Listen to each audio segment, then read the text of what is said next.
네, 감사합니다. 장광천 목사고요. 제가 대학 사부를 7년 만에 7년도 넘었네요. 다시 이렇게 돌아와서 여기에서 하나님의 말씀을 같이 나누고 기도할 수 있다는 것 자체가 참 감격스럽습니다. 그래서 제가 여기 들어오자마자 막 눈물이 울컥 나더라고요. 예배가 참 좋아서였던 것 같아요. 뿐만 아니라 대학 사부가 참 많이 그립고 또 사랑하는 공동체였기 때문에 제가 그런 마음이 생긴 것 같습니다. 저 모르는 사람이 거의 대부분일 거라는 생각이 듭니다. 7년 넘었으니까 저 알고 있으면은 사실 좀 훌륭한 겁니다. 대학부를 지켜주는 너무 귀한 우리 형제자매들인데요. 하나님께서 여러분 참 많이 사랑하신다는 마음 들었고요. 그리고 제가 이곳에 온 것은 하나님이 저를 통해서 여러분에게 하시고자 하는 그 말씀이 있기 때문이다라는 그런 마음과 생각이 들었습니다. 그래서 오늘 좀 같이 나누려고 합니다.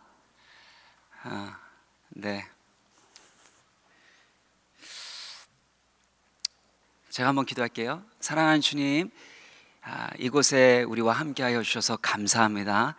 우리의 왕이신 주님께서 성령으로 말씀하여 주시고 그 말씀으로 이 영혼을 깨워주시고 살려주시고 새롭게 하시고 강건케 하여 주옵소서. 예수 그리스도의 이름으로 기도드립니다. 아멘. 네, 조금 올릴까요? 네.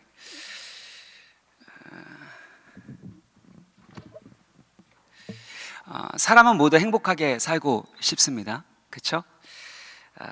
이 프랑스의 철학자였고 또 수학자였던 브레이즈 파스칼이라는 사람이 이런 얘기했습니다. 모든 사람들이 행복을 추구한다. 여기에는 예외가 없다. 사람들이 사용하는 수단은 다양하지만 결국 모두 이 목적을 향하여 달려가고 있다. 이 목적을 향해서가 아니면 조금도 움직이지 않는다. 이것은 모든 사람의 행위의 동기고 심지어 목매어 죽는 사람의 동기도 마찬가지이다. 이게 뭐예요? 행복입니다. 다음 주간에 수학 능력 시험 있는데요. 그걸 통해서 시험 잘 보고 좋은 대학 들어가게 되고 그래서 거기에서 데이트도 하고 나중에 좋은 직장 가고 결혼도 하고 왜 그렇게 해요? 행복하려고 하는 거잖아요. 여러분 대학 들어가는 거 참 중요하지만 직장 생활을 어떻게 하느냐 그리고 결혼을 누구랑 하느냐 이것은 더 중요합니다. 이거 왜 해요? 행복하려고 하는 것이죠. 사랑하는 사람 만나면 정말 행복할 거라고 생각합니다. 사실 성경적이진 않지만 내 반쪽을 만나서 그래서 나와 딱 하나가 되면 그러면 행복해질 거라고 생각을 합니다. 그리고 열심히 살아갑니다. 근데 진짜 행복해요? 여러분 인생에 대해서 지금 만족하고 행복하다라고 생각한다면 여러분 어느 정도의 성공의 길을 걸어가고 있는 사람일지 모릅니다. 그리고 남들보다 조금 더 행복한 삶을 살아가고 있는지 모릅니다. 그런데 인생을 살면요 반드시 행복하지 않는 순간이 옵니다. 실패하는 순간이 오고요 여러분이 그토록 이건 행복이야 이거 없으면 안 돼 라고 생각하는 그것에 실망하게 되는 때가 오게 됩니다. 그게 사실 인생입니다. 오늘 성경 본문에 나오는 사마리아 여인은요 내면적인 목마름이 있었습니다. 참 행복하고 싶었어요. 계속해서 남자가 따릅니다. 여기에도 남자가 끊임없이 따르는 사람들 있죠. 그렇죠? 나야 뭐 이렇게 생각할 수 있겠지만 남자가 끊임없이 따르고 또 여자가 끊임없이 따라주고 그래서 뭔가를 특별하게 노력하지 않아도 누군가가 도와주는 그런 인생 사실 행복합니다. 그렇죠?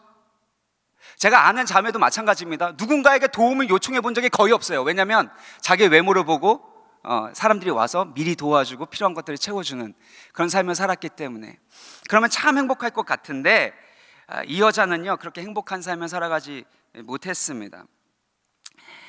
결혼을 했습니다. 사랑하는 남자라고 생각을 했어요. 이 남자가 날 보호해 주겠지, 행복하게 해주겠지 이런 생각을 했습니다. 그런데 그게 아니었어요. 무슨 이유인지 모르겠는데 그 남자와 헤어지게 됩니다. 그리고 그 다음 남자를 만났어요. 그렇게 결혼하고 또 결혼하고 그렇게 해서 5번을 결혼하고 6번째 만난 남자는 동거남입니다. 이 여자는요 나름대로 행복하기 위해서 자기가 가지고 있는 능력을 가지고 행복해지려고 노력을 했던 것이에요. 그런데 행복한 게 아니에요. 왜냐하면 관계적인 면에 있어서 행복하려고 했었잖아요. 남자와의 그 만남을 통해서, 가정을 이루는 걸 통해서, 남자로부터 보호받는 걸 통해서 행복하려고 했었잖아요. 근데 그것이 실패할 뿐만 아니라 주변 사람들은 손가락질하는 거예요. 저런 부도덕한 여자, 남자만 밝히는 그런 여자, 이렇게 여겼기 때문에 이 여자에게는 친구가 하나도 없었던 것입니다. 그래서 정오 12시 햇볕이 가장 뜨거운 이 더운 시간에 아무도 오지 않는 때에 이 여인은 홀로 물을 뜨러 가게 됐던 것이죠. 수치심이 있는 거예요. 남에게 보여주고 싶지 않은 수치심이 있으니까 남몰래 그렇게 물을 뜨러 오는 거예요. 그리고 사람들과의 관계가 깨어지고 그것을 통해서 깊은 외로움이 있다라는 것입니다. 우리 인생도 그렇지 않나요? 여러분이 뭔가를 성취했어요, 뭔가를 얻었어요, 그러면 행복할 거라고 생각했는데 실제로 여러분 그걸 얻어서 많이 행복한가요? 이 남자 만나면, 이 여자 만나면 진짜 행복하겠지, 저도 그랬거든요. 이 여자 아니면 안 돼! 라고 생각을 해요.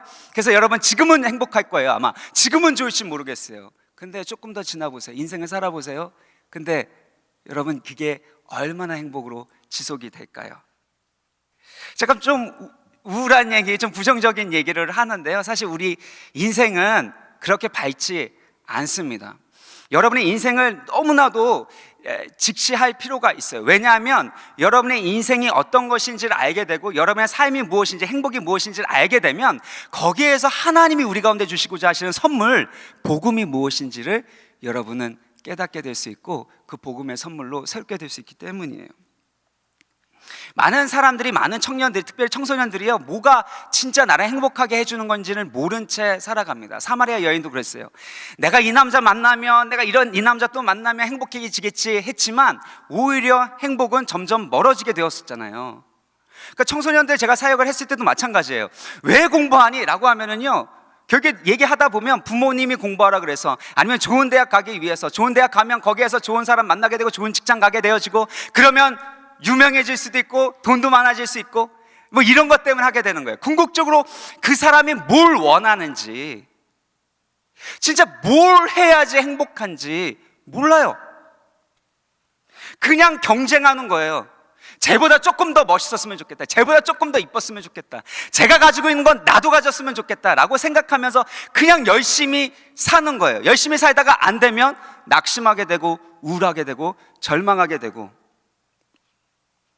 그것이 우리의 인생과 너무나도 닮아 있다는 거죠. 근데 여러분이 진짜 원하는 게 뭔지 아세요?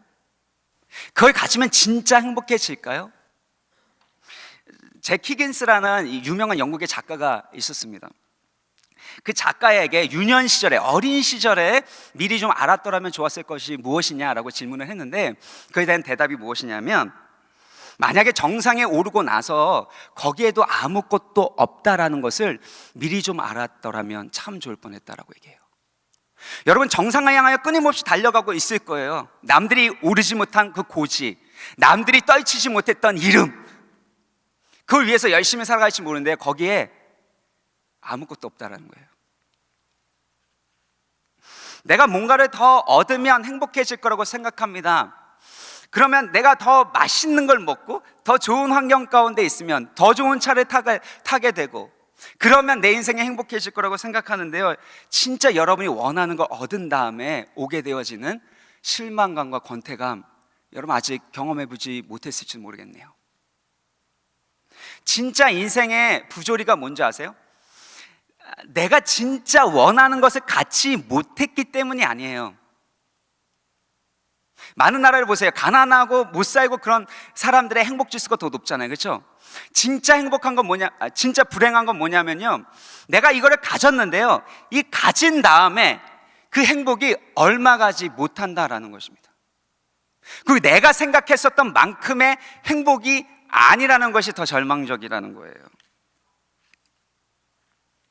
왜 이런 일들이 일어날까요? 열심히 노력하고 애씀에도 불구하고 진정한 행복을 얻지 못하고 내가 정말 원하는 것을 갖지 못하는 이유가 무엇일까요?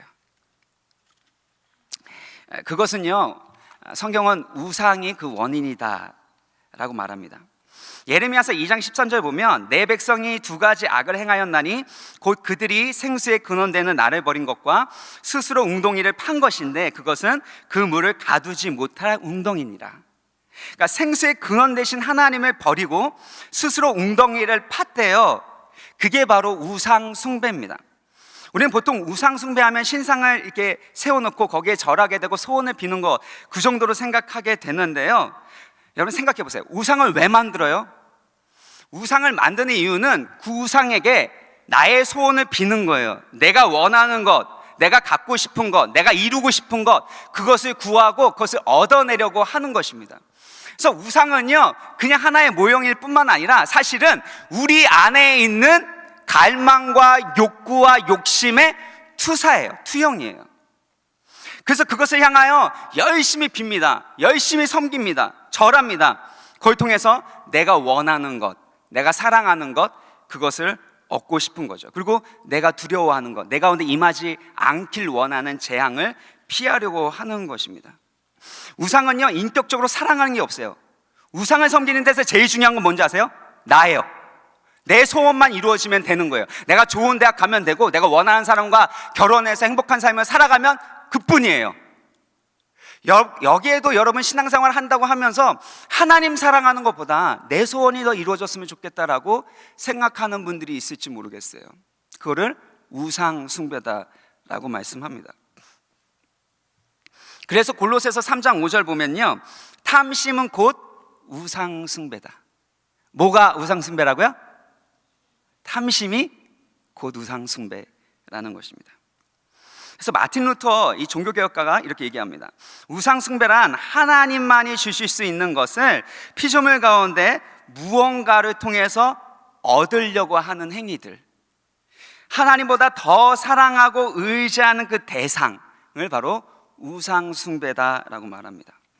그래서 로마서 1장 25절 보면 피조물을 조물주보다 더 경배하고 섬기는 것이 바로 우상이다라고 말하는 거예요. 그러니까 하나님만이 주실 수 있는 만족과 기쁨과 행복, 그리고 정체성, 내가 누구인지 이것을 하나님 외에 다른 것을 통해서 얻으려고 할 때 그것이 바로 우상이라는 것이에요.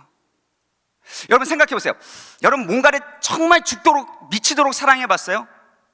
왜 그렇게 그걸 원하고 사랑할까요? 그걸 통해서 얻은 기쁨과 행복이 있기 때문인 거예요. 그러니까 여러분이 뭔가를 그렇게 원한다라는 것은요, 그걸 사랑한다는 것은요, 거기에서 행복과 기쁨을 누렸기 때문이라는 것입니다. 근데 그 사랑하는 대상을 어떻게 해요? 우리는 흠모하게 되죠. 칭송하게 되죠. 그리고 찬양하게 되는, 그렇죠? 그런 일들이 일어나게 된단 말이에요. 그래서 여러분이 음악할 때 이것이 가장 많이 표현돼요. 요즘에 점점 그런 표현이 나오는 것 같아요. 그렇죠? 랩할 때 여러분 어떻게 해요? 그냥 랩할 때 이런 사람 아무도 없잖아요. 요즘 어떻게 해요? 이렇게 해줘야 되잖아요. 그렇죠? 경배합니다. 찬양합니다. 당신이 최고입니다. 이렇게 하잖아요. 우리가 사랑하는 대상을 향하여, 행복을 주는 대상을 향하여 우리는 항상 이루고 있단 말이에요. 이게 바로 우상이라는 것입니다. 사마리아 여인은요, 진짜 자기를 행복하게 해주는 것이 무엇인지를 몰랐어요. 그냥 남자 계속 만나고 결혼하고 같이 살면 그러면 행복해지겠지. 근데 여러분 잘 생각해봐요. 그녀의 소원과 어때요? 정반대죠. 관계적으로 더 깨지죠. 외로워지죠. 수치심이 점점 커지죠. 그런데 어때요? 남자를 포기해요? 포기하지 못해요? 지금도 뭐하고 있어? 동거하고 있잖아요. 이 여자는 뭐예요? 남자 없으면 못 사는 거예요. 한마디로 남자 없으면 못 사는 거예요. 이것이 바로 우상이라는 거예요. 칼빈은 우리의 마음이요, 우상 공장이라고 합니다. 우상을 계속해서 만들어낸다는 거예요. 왜냐하면 끊임없이 나에게 행복을 주는 것, 기쁨을 주는 것, 정체성을 주는 것, 이것들을 끊임없이 찾아 나서고 숭배하기 때문이라는 것이에요. 근데 여러분 그거 아세요? 우상은요, 내가 원하는 것을 줄 수가 없어요. 왜냐하면 진짜 살아있는 하나님이 아니기 때문입니다. 거짓 신이기 때문에 우상은 우리가 원하는 것을 줄 수가 없는 거예요. 그래서 사마리아 여인이 이 매력을 가지고 이 남자를 끊임없이 만났음에도 불구하고 인생이 행복해지지 않는 거예요. 자기 외모로도 매력으로도 조건으로도 행복해지지 않고 오히려 점점 목말라지는 거예요. 내가 원하는 것을 갖지 못할 뿐만 아니라, 원하는 것을 얻지 못할 뿐만 아니라요, 두 번째는 뭐냐면 우상은 고통을 줍니다. 우상은요, 하나님께서 진노하시고 저주하시는 거예요. 성경을 계속해서 보면 하나님 우상을 미워하세요. 진노하세요. 멸절하신다 그래요. 소멸하는 불로 찾아오신다고 말씀해요. 그러니까 여러분이 우상이 되는 존재를 사랑하고 숭배하기 시작하는 순간 언젠가는 그것에 실망할 뿐만 아니라 그 우상 때문에 고통을 당하는 이들이 일어나게 된다라는 것이에요. 우상은 나쁜 것만이 아니에요. 보통 우상은 가장 좋은 거예요. 내가 생각하기에는 이거 없으면 안 될 거라고 생각하는 것, 이 참 좋은 것들, 뭐 학교 될 수도 있고, 학벌이 될 수도 있고, 남자친구 여자친구가 될 수도 있고, 심지어 가족도 될 수 있고, 또 성도 될 수 있고, 또 여러 가지 부분에 있어서 좋은 것들입니다. 그런데 하나님보다 더 사랑하고 더 의지하고 그것에 나의 마음과 나의 정체성을 두기 시작할 때 그것은 우리 가운데 고통이 된다는 거예요. 대학사부 출신인데요, 어떤 리더가 전화를 했어요. 목사님, 죽겠습니다. 나 죽고 싶어요. 리더 제자 훈련도 받고 또 리더도 됐는데 왜 죽고 싶은가? 사랑하는 남자친구가 있은 거예요. 너무 사랑한 거예요. 사랑은 그렇게 해야 되죠, 그렇죠? 죽도록, 미치도록 해봐야죠, 그렇죠? 그래야지 후회 없는. 근데 이 자매가 너무 사랑하고 그러다 보니까 이 남자가 거절하기 시작하니까 그것에 대한 상처와 거절감 때문에요, 소망을 잃어버린 거예요. 그래서 죽고 싶다는 거예요. 죽고 싶다고. 그렇게 사랑할 때는 행복했는데 이제는 어떻게 되는 거예요? 그것 때문에 고통스러운 거예요. 뿐만 아니라 그 고통과 함께 그 우상의 노예가 되는 것을 볼 수가 있습니다. 세 번째가 그거예요. 욕심을 부리고 하나님보다 더 사랑하는 것들은 우상이 되어서요, 마약과 같이 우리를 중독시키고 노예로 만들게 됩니다. 여러분이 무엇을 사랑하든지 간에 그것에 쩔쩔맬 뿐만 아니라 그것에 조종당할 수밖에 없게 되는 것이 바로 우상이라는 것이에요. 어느 자매가요, 어린 시절에 이 뚱뚱한 체형을 가지고 있었습니다. 근데 부모님이 참 많이 바쁘셨어요. 그래서 이 여자아이에 대해서 별로 이렇게 관심이나 사랑이나 이런 것들 표현을 잘 안 하셨습니다. 그러니까 자기 외모에 대해서 별로 관심이나 자기 자신에 대한 관심이 별로 없었던 거예요. 그래서 친구들이 어떻게 대하던 뭐 내 모습이 어떤지 간에 그래서 별로 신경을 안 썼는데 이 외국으로 이렇게 잠깐 이제 여행을 가서 거기에서 뭐를 하게 됐어요. 뭐 공부 비슷한 걸로 하면서 그렇게 하게 됐는데 거기에서 이제 생활을 하다 보니까 어떻게 해요? 힘들잖아요. 어린아이의 스트레스도 참 많고 언어도 다르고. 그러니까 거기에서 이제 속이 안 좋아지게 되고 윗병이 걸리게 되고 그래서 살이 많이 빠진 거예요. 초등학생인데. 살이 많이 빠진 상태에서 이렇게 학교로 오게 되니까 이전에 없었던 반응들이 있다는 거예요. 이전에 나에게 가까이 하지 않았었던 친구들이 가까이 하기 시작했다는 거예요. 그리고 예전에 말도 건네지 않았던 남자들이 그렇게 말도 건네고 뭐 음료수도 갖다 주고 그러면서 왜 이런 일들이 일어나나? 근데 느낌은 참 좋은 거예요. 관심도 받게 되고 사랑도 받는 것 같고 그러니까 참 좋았던 거예요. 보니까 살이 빠져서 그렇구나라는 걸 알게 된 거예요. 내가 살이 쪄가지고 예전에 친구들이 나를 가까이 하지 않았구나. 이 판단이, 해석이 생긴 거예요.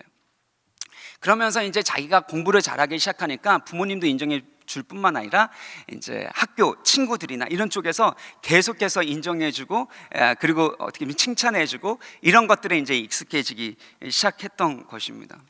그러니까 이 자매에게 있어서는 정말 중요한 게 뭐냐면 살찌지 않는 거예요. 이게 마른 상태, 예쁘게 보여지는 모습. 두 번째는 내가 공부를 잘해야지만 내가 인정받을 수 있고 그래야지만 내가 누군가에게 내가 그래도 가치 있는 존재로 여겨질 거다라는 생각을 하게 됩니다. 그래서 이 친구가 UCLA 이 대학에서 거기에서 이제 전공을 하게 됐는데요. 그 전까지는 그게 어떻게 보면 그 자매에게서 성공의 원동력이었는지 몰라요. 근데 오히려 이 자매를 고통스럽게 하고 불행스럽게 만들었습니다. 왜냐하면 실제로 그 학교를 들어가게 되니까 그 학교에서 요구하는 그 공부의 양이 너무나도 많은 거예요. 근데 공부를 잘해야 되잖아요. 잘해야지만 내가 가치 있고 좋은 성적을 받아야지만 내가 훌륭하고 그래서 사람들에게 인정받고 사랑받을 수 있는 사람이다 라는 그 거짓된 메시지를 가지고 있잖아요. 그러니까 열심히 공부를 해야 돼요. 근데 계속 도서관에 앉아 있으면 어떻게 해요? 스트레스 받으면 어떻게 돼요, 자매님들? 먹어야죠, 그렇죠? 먹으면서 공부를 해야지 이게 되잖아요. 보통 여러분 이게 엉덩이에서 일어나기 좀 힘든 사람은 어떻게 해요? 과자를 쌓아놓고 먹는 걸로 해서 계속 앉아 있으면서 공부하는, 제가 좀 그렇게 하는 편인데요. 근데 이 자매도 스트레스를 많이 받으니까 자꾸 먹은 거예요. 먹는 거 어떻게 해요? 살이 점점 찌면서 그리고 성적은 조금씩 올라가죠, 그렇죠? 그러니까 자기의 살찌는 모습을 보니까 이게 너무나도 혐오스러운 거예요. 그러니까 혐오스러운 자기 모습을 보고 또 공부에 대한, 학업에 대한 스트레스 받으니까 어떻게 해요? 스트레스가 더 받죠? 뭐 어떻게 해요? 더 먹어줘야죠. 그래서 폭식을 하기 시작합니다. 그래서 아이스크림 막 2개, 3개를 한 번에 막 먹어요. 그리고 점점 찌는 자기의 모습, 그렇게 먹는 자기의 모습을 보면서 어떤 느낌이 들어요? 돼지 같은 그런 자기의 모습으로 느껴지는 거잖아요. 그러니까 혐오스러우니까 나중에 가고요, 여기 화장실 가서 진짜 입에, 이 혀에다 넣어가지고 토 다 해내고, 그러고 나서 또 마음이 허하니까, 채워지지 않으니까 거기에 가서 또 먹기 시작하고, 그러면서 어떻게 해요? 스트레스 많이 받으니까 공부도 잘 안 되고, 이게 겹치고 그렇게 됐더라고요. 그래서 결국에는요, 공부를 더 이상 할 수가 없는 거예요. 이 성적과 자기의 날씬한 몸매를 유지할 수가 없으니까. 그래서 휴학하게 됩니다. 그리고 한국으로 다시 돌아와서 정신과 치료받고 도움을 받고, 그리고 다시 이제 돌아오게 됐는데요. 처음에는 그것이 나를 행복하게 만들어주는 것 같지만요, 진정한 행복의 원천이 되지 않을 뿐만 아니라 고통스럽게 되고요, 나중엔 통제할 수 없는, 내가 조정당하게 되는 일이 생겨버리게 된다라는 것입니다. 여러분이 무엇을 사랑하든지 간에 하나님보다 더 사랑하고 그것에 여러분의 가치를 두고 기쁨과 만족과 행복을 두기 시작하면요, 그것은 결단코 여러분을 만족시켜 주지 못할 뿐만 아니라 고통과 여러분의 노예로 사로잡는 그런 불행으로 다가오게 된다라는 것이에요. 이 중독도 마찬가지예요. 여기에 남자들 중에 여자들도 있어요. 근데 이 중독자들이 생길 수가 있어요. 왜냐면 남자들은 사실 열심히 일해서 결국에 내가 어떤 포지션에 올라가는가, 그래서 내가 얼마만큼의 영향력을 미칠 수 있는가, 이게 참 중요해요.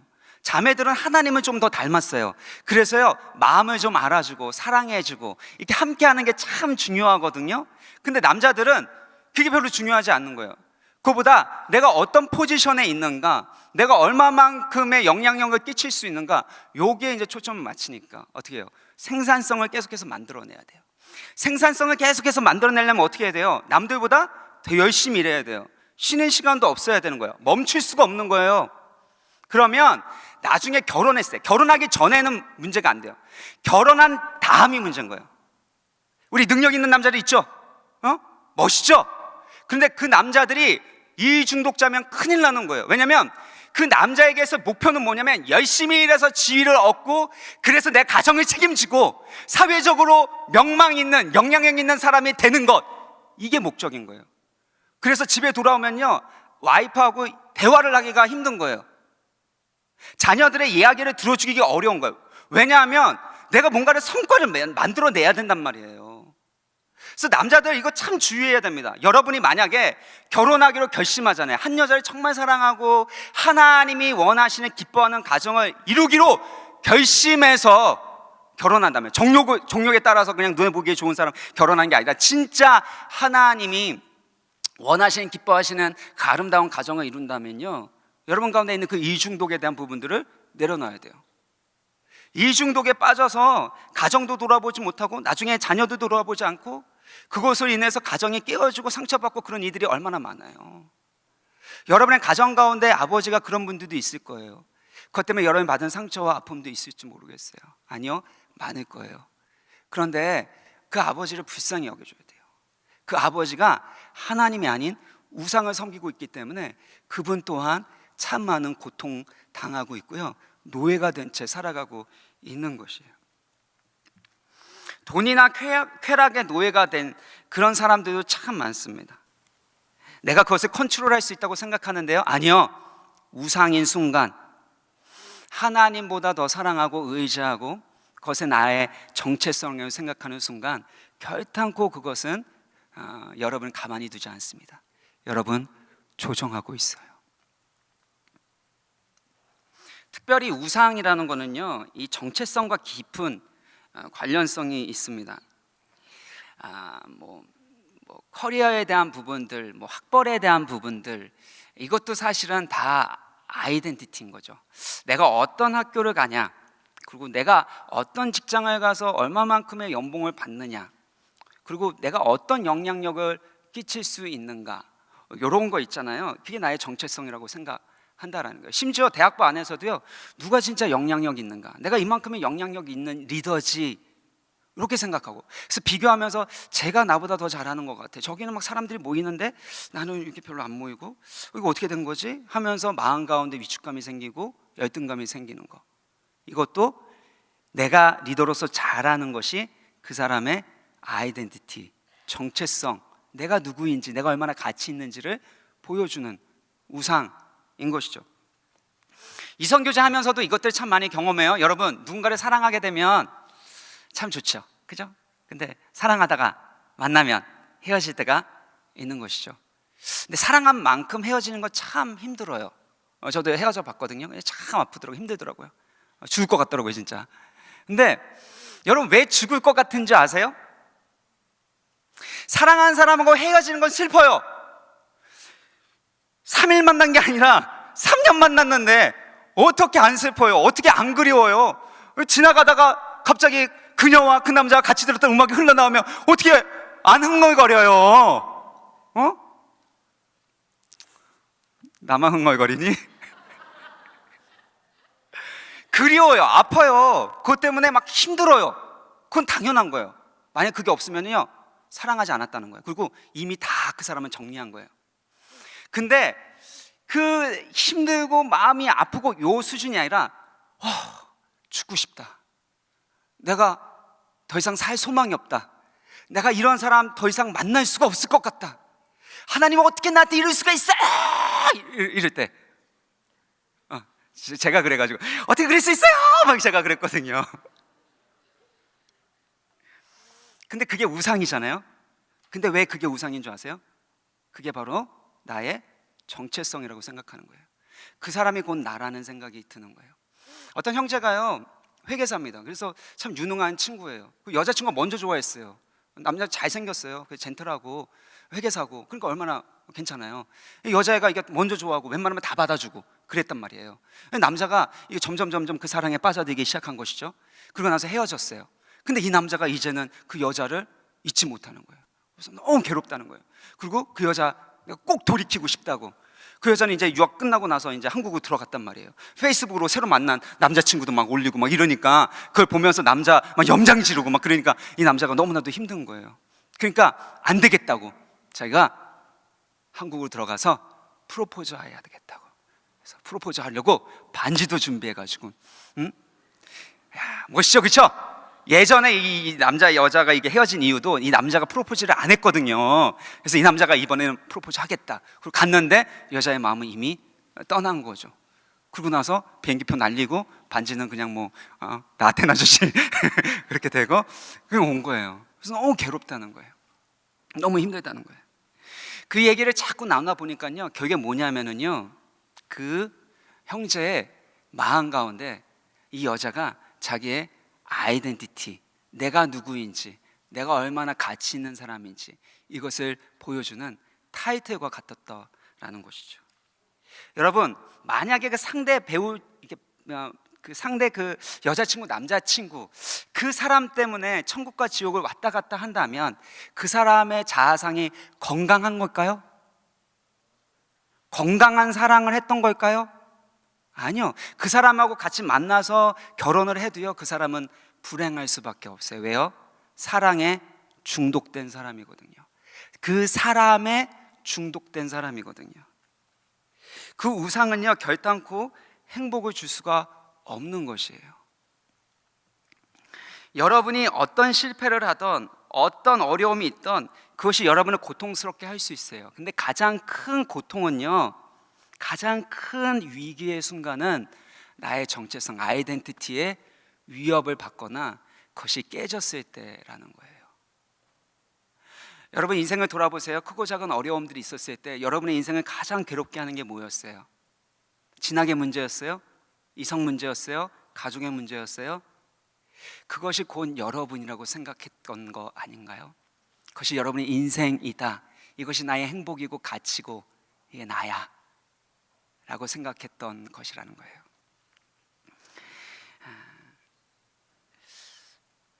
그렇기 때문에 우리의 가치를 우리는 어떤 우리가 가지고 있는 소유나 아니면 내가 했었던 어떤 업적들이나 아니면 내가 가지고 있는 타이틀 아니면 사람들의 인정이나 평판들, 이런 것들에 두는 것이 아니라 바로 하나님이 나를 사랑하시고 내가 정말 존귀한 하나님의 자녀라는 이 복음이 주는 이 정체성 가운데 여러분의 소망과 안정감을 또 정체성을 두어야 한다는 거예요.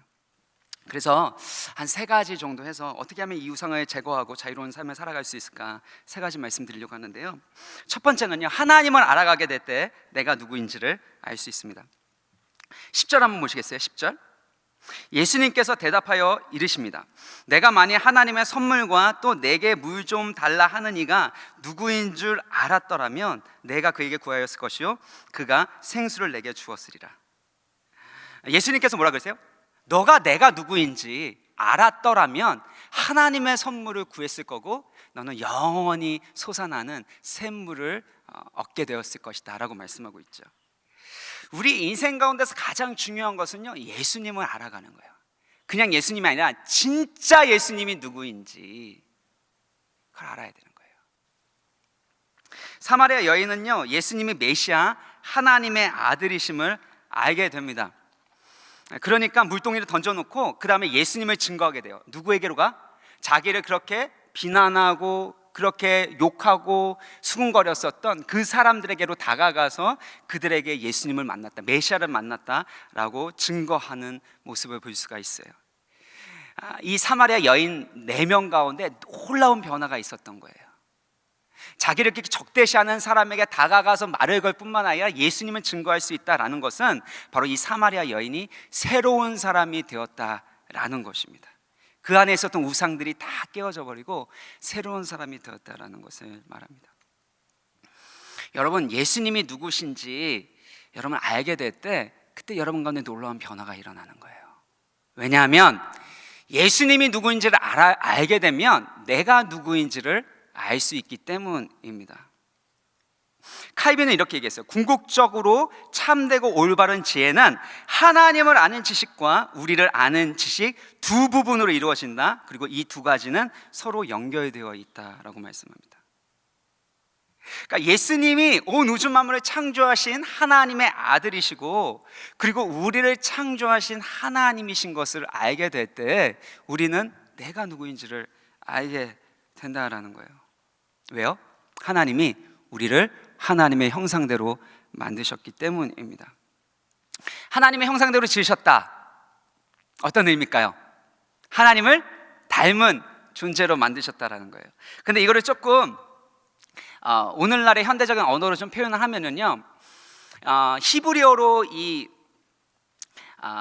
형상이라는 단어를 이 헬라어로 옮기면서 이게 70인역 이 번역에서 이 헬라어로 옮기면서 사용했었던 이 단어가요, 이콘입니다. 이콘. 이 이콘 하면은 우리가 컴퓨터 하면은 보통 뭐 나와요? 아이콘 나오죠, 그렇죠?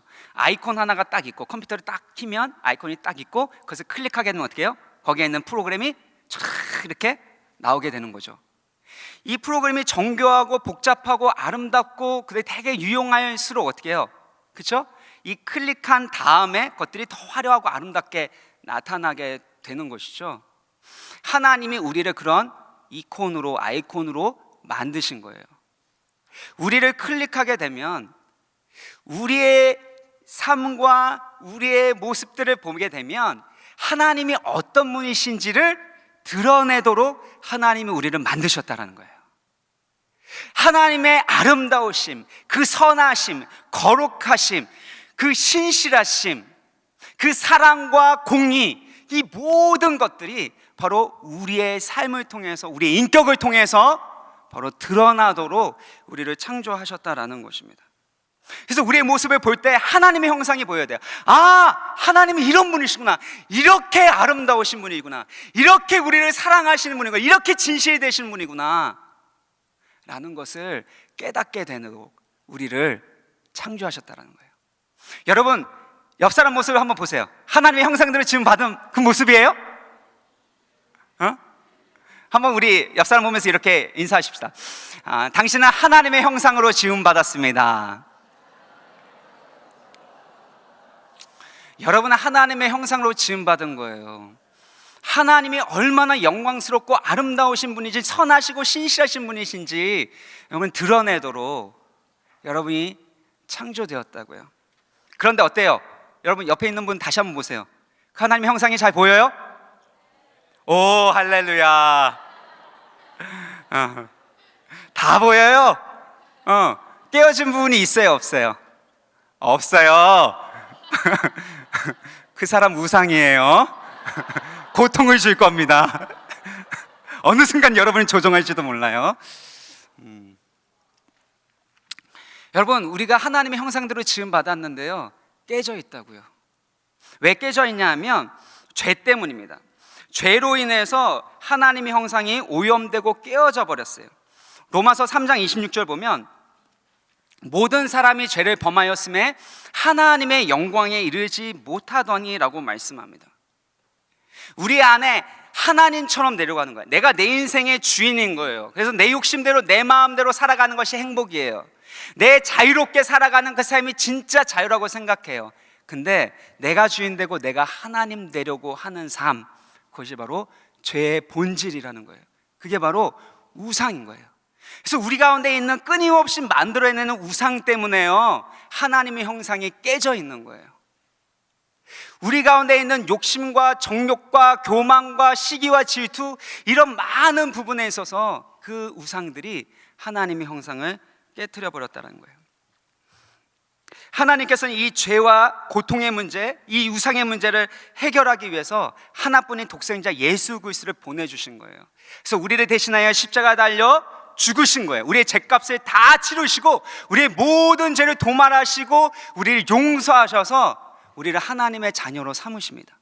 뿐만 아니라 예수님께서 부활하셨던 것처럼 우리 가운데 예수 그리스도의 부활의 생명, 새 생명을 주시는 것을 통해서 영원한 생명을 누리면서 살아가도록 하시는 것이에요. 이것이 바로 하나님의 자녀가 되는 특권입니다. 누구든지 그리스도 안에 있으면 새로운 피조물이라 이전 것은 지나갔으니 보라 새 것이 되었도다라는 말씀대로 새로운 피조물로 우리를 만드시는 거예요. 근데 새로운 피조물로 만드실 때 우리의 노력으로, 우리의 공로로 만드시나요? 여러분이 열심히 종교 생활하고 열심히 여러분이 헌금을 하고 열심히 봉사하게 되고 그러면 하나님이 여러분을 하나님의 형상으로 만들어 가시나요? 아니에요. 하나님이 우리를 하나님의 형상대로 회복시키기 위해서 하신 일은 무엇이냐면 하나뿐인 아들 예수 그리스도를 우리를 위하여, 우리 죄를 대신하여 십자가에 못 박아 죽이신 거예요. 하나님이 우리를 대신하여 죽으시고 부활하신 그 십자가와 부활의 사건 때문에 바로 우리가 새로운 피조물이 된 것인 거예요. 근데 우리는 끊임없이 내가 뭔가를 더 해야 된다는 생각이 들어요. 다른 사람보다 더 하고 더 노력하고 애쓰면 그러면 내가 하나님의 형상으로 회복되고 진짜 행복한 삶을 살아갈 거야 라는 생각을 한단 말이에요. 예수님은 그렇게 말씀하지 않으세요. 너네들의 행위, 너네의 노력으로 안 돼. 너네는 우상을 만들어내는 공장일 뿐이야. 만물보다 부패하고 거짓된 것이 인간의 마음이다라고 예레미야서에 말씀하고 있어요. 안 된다라는 거예요. 안 되니까 예수님이 우리를 대신하여 죽으신 거예요. 예수님이 죽으시고 부활하셔야지만 우리 가운데 깨어진 하나님의 형상이 회복되는 거예요. 우리라고 하면 하나님의 자녀답게 살아갈 수 있게 되기 때문에 예수님께서, 하나님께서 우리를 대신하여 죽으시고 부활하신 거예요. 이게 바로 굿뉴스, 복된 소식, 좋은 소식입니다. 하나님이 하신 일들에 대한 소식이에요. 예수님께서 십자가에 달리셨을 때 뭐라 그래요? 야, 내가 이만큼 했으니까 이제는 너가 안 해도 된다. 이게 아니죠. 너네가 조금만 더 하면 된다. 이게 아니죠. It is done. 다 이루었다. It is finished. 다 이루었다. 우리가 보태거나 할 만한 게 있어요, 없어요? 없는 거예요. 우리가 하나님의 형상대로 진짜 모든 우상들이 깨어지면서 하나하나 깨어지면서 그러면서 하나님의 형상대로 회복되기 위해서 가장 먼저 해야 될 게 뭐냐면 무엇을 할까가 아니라요, 하나님이 우리를 위해 행하신 일, 그 복음을 기억하고 묵상하는 거예요. 여러분이 하나님이 하신 일들에 집중하기보다 여러분이 하고자 하는, 여러분이 해야 할 일들에 집중하기 시작하면 여러분은 또다시 우상에 빠지게 되어 있습니다. 여러분이 한 만큼의 가치가 있고 다른 사람이 그것을 인정해 주는 것만큼의 가치가 있다라고 생각하는 것이죠. 그 우상으로부터 완전히 우리를 자유케 하기 위해서 예수님께서 죽으시고 부활하신 거예요. 그래서 복음은요, 하나님이 우리를 위하여 행하신 일이에요. 십자가와 부활, 하나님이 우리를 위하여 행하신 일인 거예요. 그것을 받아들일 때 그 예수 그리스도의 의로움이 우리의 의로움이 되는 거예요. 예수 그리스도의 그 가치가 우리의 가치가 되는 거고요, 예수 그리스도의 생명이 바로 우리의 생명이 되는 거예요. 이것을 경험할 수 있도록 하나님께서 우리 가운데 선물을 주십니다. 그 선물이 뭐래요? 14절 보면요, 이 우물을 마시는 자마다 다시 목마르려니와 내가 주는 물을 마시는 자는 영원히 목마르지 아니하리니 내가 주는 물은 그 속에서 솟아나는, 영생하도록 솟아나는 샘물이 되리라. 영생하도록 솟아나는 샘물이 뭘까요? 이게 바로 요한복음에서는요, 성령을 말합니다. 요한복음 7장 38절 보면 믿는 자는 성경의 이름과 같이 그 배에서 생수의 강이 흘러나리라. 이는 그들이 받을 성령을 가리켜 말씀하신 것이라. 내가 정말 예수 그리스도와 연합해서 예수 그리스도의 가치가 나의 가치가 되고 예수 그리스도의 생명이 나의 생명이 되고 예수 그리스도의 의로움이 나의 의로움이 되어져서 하나님의 형상이 회복되었구나, 회복되어 가고 있구나 라는 것을 깨닫게 하시는 분이 누군지 아세요? 성령 하나님입니다. 예수 그리스도를 구주로 주님으로 영접하는 모든 사람에게 예수의 영을 주셔서요, 예수 그리스도를 주라고 부르게 하실 뿐만 아니라 길이요 진리요 생명 되신 예수 그리스도를 경험하게 하시고 그 예수 그리스도를 닮아가게 하시는 분이 바로 성령님이시라는 거예요. 그렇기 때문에 여러분, 하나님이 우리를 위해 행하신 일인 이 복음을 여러분 믿을 때요, 또 한 가지 믿어야 될 것은 성령께서 지금 여러분 가운데 행하고 계시는 그 일을 여러분이 받아들이는 게 참 중요해요. 성령께서 끊임없이 말씀하세요. 끊임없이 여러분의 양심 가운데 말씀하세요. 여러분 고통과 절망 가운데 위로의 말씀을 주시고 때로는 사람들을 통해서 말씀하시고 도우시고 인도해 가시는 거예요. 여러분 이 자리에 온 것도요, 성령 하나님의 인도하심이 있는 거예요. 여러분의 힘과 능력으로 이겨낼 수 없어요. 죄의 문제 이겨낼 수 없어요. 유혹의 문제 이겨낼 수 없어요. 여러분 안에 있는 우상의 문제, 집착하고 있는 것, 병든 자아, 사마리아 여인처럼 매력적으로 보이지만 속은 다 썩어져 가고 있는 그런 모습들 고쳐갈 수 있는 분은요, 바로 성령 하나님이시라는 거예요. 그래서 여러분이 성령을 사모해야 돼요. 하나님이 내 가운데도 이 생수의 강, 성령의 강물이 흘러넘치게 하여 주시옵소서. 성령의 강물이 흘러넘침으로 말미암아 나의 육신적인 옛자의 생명이 아닌 바로 새 생명으로, 예수의 생명으로 살아가게 하여 주시옵소서. 이렇게 성령의 능력을 구하게 될 때 여러분 가운데 놀라운 회복이 있는 거예요. 두 번째는요, 거짓 자아, 거짓 정체성이 죽을 때 참된 자아를 얻게 되는 거예요. 여러분 우리가 죄 용서 받은 거 여러분 믿으세요? 여러분 목소리가 그렇게 작죠? 여러분 죄 용서 받으신 거 믿으세요? 이 죄의 문제가 해결되기 위해서 예수님의 피가 필요했죠. 그렇죠? 죄가 씻겨졌어요. 그런데 사실 죄는 어디서부터 나와요? 어디서 나와요? 나도 모르게 죄져요? 나도 모르게 그렇게 막 나쁜 짓 해요? 하나님을 거역해요? 죄는 우리의 자아로부터 나오죠. 그렇죠? 그러니까 여러분 참 중요해요. 자꾸 죄 씻음 받으려고 합니다. 수련회 같은 데 왔을 때 하나님 내가 용서해 주세요. 이 죄 너무 수치스럽고 힘듭니다. 죄책감이 심합니다. 씻어주세요. 맞아요. 씻어주세요. 근데 죄가 씻김 받을 때 여러분 한 가지 해야 될 건 뭐냐면요, 자아가 처리돼야 되는데요, 자아는 씻김 받는 게 아니에요. 자아는 어떻게 해야 된대요? 죽어야 된대요. 죽어야 되는 거예요. 예수님은요, 우리를 이렇게 조금 이렇게 격려하셔서 위로하셔서 조금 더 괜찮은 사람으로 만들기 위해서 이 땅에 오신 게 아니에요. 우리의 자아를 죽이러 오신 거예요. 우리의 옛자를 죽이러 오신 거예요. 내가 주인 되고 내 욕심대로 우상을 만들어내고, 그래서 그것 때문에 고통하고 노예가 된 채 살아가게 되는 우리의 옛자를 죽이기 위해서 오신 것이라는 거예요. 그래서 갈라디아서 2장 20절 이 말씀 한번 찾으십시다. 갈라디아서 2장 20절.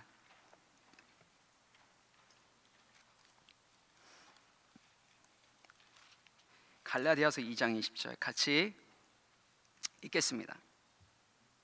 시작. 그리스도와 함께 십자가에 못 박혔나니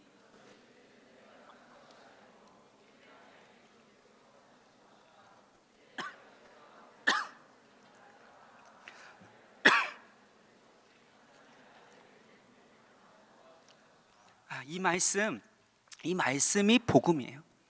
우리가 예수 믿을 때 어떻게 된대요? 내가 그리스도와 함께 십자가에 못 박혔나니. 그러면 내가 주인인 이 자아, 나의 옛자아는 어떻게 된 거예요? 그리스도와 함께 못 박혀 살았어요, 죽었어요? 죽었죠. 여러분 믿으십니까? 믿으십니까? 여러분이 죄 씻음 받아서 내가 천국에 갈 수 있다, 하나님의 자녀가 되었다라는 건 뭐예요? 여러분의 옛사람, 우상을 끊임없이 만들어낸 옛사람은 어떻게 해요? 그리스도와 함께 죽었어요. 그렇죠? 그래서 더 이상 내가 사는 것이 아니라 누가 사세요? 내 안에 그리스도께서 사신다라고 말씀해요. 이것은 골로새서 3장 9절 10절에도 말씀해요. 옛사람과 그 행위를 벗어버리고, 옛사람과 그 행위를 이미 벗어버렸다라는 거예요. 그래서 로마서 6장 6절 보면 옛사람이 예수와 함께 못 박혔다라고 해요. 못 박힐 것이다 라고 하는 것이 아니라 이미 못 박혀 죽었다 라고 말씀하는 거예요. 그리고 새 사람을 입었는데, 어떤 새 사람을 입었냐 하면 자기를 창조하신 이의 형상을 따라 지식에까지 새롭게 하심을 입은 자래요. 다시 읽을게요. 이는 자기를 창조하신 이의 형상을 따라 지식에까지 새롭게 하심을 입은 자라는 거예요. 하나님이 원래 창조하셨던 그 형상으로 회복시켜 주셨다는 거예요. 새로운 형상을 입도록 하셨다라는 것입니다. 그래서 앞서 이야기한 것처럼 고린도후서 5장 17절, 그런즉 누구든지 그리스도 안에 있으면 새로운 피조물이라, 이전 것은 지나갔으니 보라 새 것이 되었도다. 새로운 피조물로 살아가게 된다라는 거예요. 그래서 하나님의 형상답게 살아가게 된다라는 거예요. 왜냐하면 끊임없이 성령께서 우리 가운데 일하시고 말씀하시고 우리를 인도하시고 보호하시고 그 사람들을 붙여주시고 하나님 말씀과 진리를 깨닫게 하시고 회개할 수 있는 마음까지 주시고 죄를 미워하는 마음을 주시고, 그 모든 것들을 하나님을 경험하게 하시는 그 모든 일들 다 성령께서 하신다라는 거예요. 근데 이 과정 가운데서 하나님이 하시는 일이 있고 우리가 인생을 살아가면서 경험하게 되는 일들이 있는데, 그것이 뭐냐면 고통과 절망과 좌절 속에서 우리가 그토록 사랑하고 의지하는 나의 정체성이라고 생각하는 그 우상들이 들통나기 시작한다라는 거예요. 많은 사람들이 옛사람이 좋아요. 내가 최고야, 내가 제일 잘 나가, 내가 하고 싶은데 할 거야.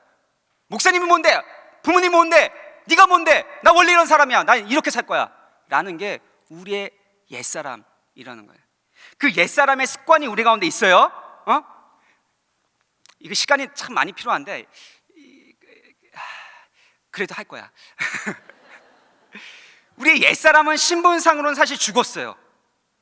그래서 새로운 하나님의 형상으로 지음받았기 때문에 여러분 가운데 새로운 디자이어리 생기는 거예요. 새로운 의지가 생긴 거예요. 하나님의 거룩함과 아름다움과 하나님을 예배하는 것이 기쁨과 즐거움이 되기 시작하는 거예요. 순종하는 것이 즐거움이 되는 거예요. 누군가를 사랑하게 되면 그 사랑하는 사람의 말을 듣고 싶잖아요. 그 사람을 기쁘게 하고 싶잖아요. 우리가 근데 예전에 없었던 하나님의 사랑하는 마음이 생기는 거예요.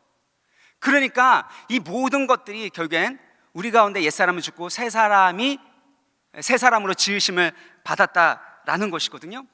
근데 끊임없이 우리는 옛사람을 고집하는 그 습관이 자리 잡고 있는 거예요. 우리 육신을 가지고 있으니까. 그래서 이 육신의 우리의 마음에 이렇게 습관화된 이 옛사람의 이 성향이나 아니면 의지나 아니면 생각이나 아니면 뭐 우리의 몸에서 있는 많은 감각들, 이런 것들이요 끊임없이 우리로 하여금 우상에 집착하도록 만듭니다. 예전에 여러분이 경험했었던 상처들도 있고, 그곳에서 여러분 가운데 주어졌었던 메시지와 가치들이 있을 거예요. 내가 이러니까 당했구나, 이런 게 있을 거예요. 그리고 여러분이 맛보았던 즐거움들, 기쁨과 행복들이 있을 거예요.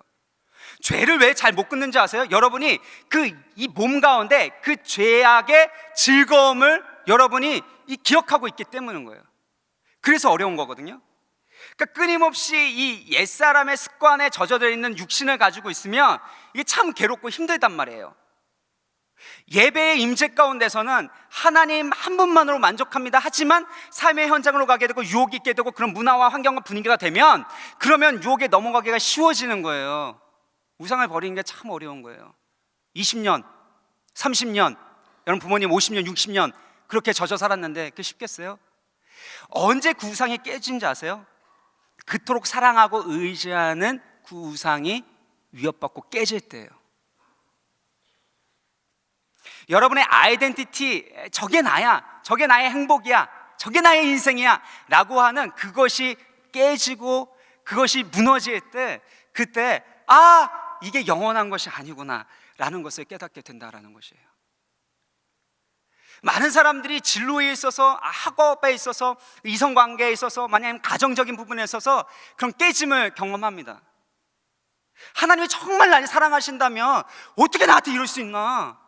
내가 이만큼 사랑하는데, 내가 지켜달라고 했는데 어떻게 그럴 수 있는가? 그런 마음이 생긴단 말이에요. 제 얘기 안 하려고 그랬는데 오늘 하고 갈게요. 제가요 20대요, 아는 분들 아시겠지만 차한 여인을 정말 사랑했어요. 그래서 군대 가기 전에 제가 예수님 사랑하는 마음으로 여자를 저는 안 만나겠습니다. 하나님, 예수님만 사랑하겠습니다. 그래가지고 제가 이성교제를 할 수 있음에도 불구하고, 죄송합니다, 비웃네. 안 했어요. 근데 한 여인을 만나게 된 거야. 그래서 그 여인은 너무 사랑하게 된 거죠. 그래서 하나님, 군대 며칠 안 남았습니다. 군대 갔다 오나 지금 만나나 제가 더 잘하겠습니다. 그래서 제가 하나님을 설득했습니다. 그래서 하나님이 꼭 사귀라고 그러는 것 같아요. 너를 위해서 예배한 것 같아요. 그래서 제가 만났습니다. 그래서 잘 만났어요. 군대 가가지고는 제가 불침번을 쓰면서 하루에 1시간 이상 계속 기도했어요. 미래의 배우자? 기도 안 해요. 왜 미래의 배우자를 위해서 기도해? 그 사람이면 충분합니다. 뭐 노래 같다. 그분이면 만족합니다. 제가 그런 마음인 거예요. 그래서 하나님, 내가 다른 건 난 모르겠는데요, 이 사람 지켜주십시오, 보호해 주십시오. 그렇게 제가 생각했단 말이에요. 근데 우상이잖아요, 그렇죠? 그때 몰랐어요. 우상인 거 알면서도 우상인 거 인정하고 싶지 않았어요. 그게 나의 정체성이라는 생각도 못했어요. 그리고 내가 그만큼 건강하지 못한 자아상을 가지고 있다라는 걸 인정하고 싶지 않았어. 나 건강했거든, 예수님 많이 사랑했거든, 많은 선배들, 후배들 나 되게 괜찮은 사람으로 봐줬거든. 근데 내가 자아상이 낮다고, 깨져 있다고 인정하고 싶지 않았어요. 그런데 그 여인하고 헤어지고 자매하고 헤어지고 나서 저도 모르게 하나님을 거부하기 시작했어요. 하나님, 지켜달라고 했지요 그러면서, 하나님 뭘 말씀하셔도 안 들려. 다시 돌려줘. 제가 이랬단 말이에요. 근데 그것들이 깨지는 과정 가운데서요, 제가 이 우상만 했던 게 아니라, 이 우상 때문에 어떻게 하나님과 관계가 깨어졌잖아요. 근데 제가 군대 가운데서 정말 저의 행정보급관이나 중대장이나 이 간부들이 저를 너무 좋아했어요. 그리고 선임병들도 저를 정말 좋아했거든요. 근데 하나님 관계가 깨어지기 시작하니까 그 모든 것들이 다 깨지는 거예요. 내가 너 때문에 예수 믿을게 라고 얘기했었던 행정보급관이요, 나중에 너가 그런다고 목사야? 너가 무슨 목사야? 이 얘기를 하는 거예요. 그때 제가 그 얘기 듣고 나서, 너가 무슨 목사 하려고 그래? 그런 얘기 듣고 나서 제가 얘기했잖아요. 장광천은 죽었다. 제가 막 얘기도 쓰고 막 그랬었던 기억이 새삼스럽게 나게 되는데요. 근데 제가 그 깨어짐의 과정들을 통해서 한 가지 배우게 된 것, 정말 깊이 있게 배운 건 내가 그토록 사랑하고 내가 그토록 집착하고 그거 없으면 안 돼라고 생각했었던 것들, 그것들이 우상일 뿐만 아니라 그것이 결단코 나의 행복과 기쁨의 조건이 될 수 없다는 것을 알게 된 거예요. 그러면서 복음을 만나게 되는 거예요. 아, 그래, 내 욕심대로 내가 원하는 것을 다 가지려고 하는 나의 옛사람은 예수 그리스도와 함께 이미 죽었구나. 내가 더 이상 그 욕심을 따라서, 나의 정욕을 따라서 살아가는 것, 세상적인 가치관을 따라서 살아가는 것이 아니라 바로 하나님의 나라와 의를 구하는 삶, 하나님이 내 가운데 예비하신 그것을 추구하고 그 하나님의 완전하신 그 사랑을 신뢰하면서 살아가야 되는구나 라는 것을 깨닫게 된 거예요. 그래서 제가 그때 항복한 거예요. 하나님, 나 하나님 없이는 살 수 없습니다. 그 여자친구 필요 없습니다. 우상입니다. 나 더 이상 필요 없습니다. 제가 두 손 두 발 다 들고 나 좀 살려주십시오 라고 그랬어요. 그러고 나서 몇 개월이 지난 다음에 그녀를 다시 만났다라는 것. 근데 여전히 그 자매가 우상인 것을 느낍니다. 무슨 말이냐면, 뭔가 이상하게 되는 거야. 그런 의미가 아닌데, 그런 의미가 아니야. 얘들아, 잘 정리를 해야 돼.